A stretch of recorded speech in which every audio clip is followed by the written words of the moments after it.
Hey everyone, this is Brandon with Mountains of Sound Home Inspection. We're here on this roof. I want to show you what this roofer did here. We give him an A for effort, a D for actual installation. You can see here we got some sidewall flashing. This is great for keeping water from getting back behind the shingles here.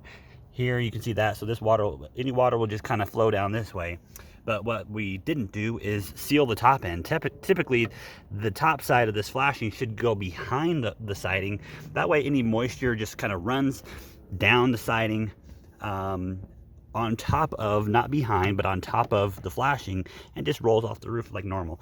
So what we've got here is a potential leak here. I'm actually on top of the garage, which I've already inspected and have already noted quite a bit of some old water stains. So this is probably right above where those stains were. So definitely going to mention this to the client here, make sure that they understand this is not the right way to do it. Some other issues I found on the roof as far as some poor installation. So we're always double checking the quality of craftsmanship of these craftsmen, these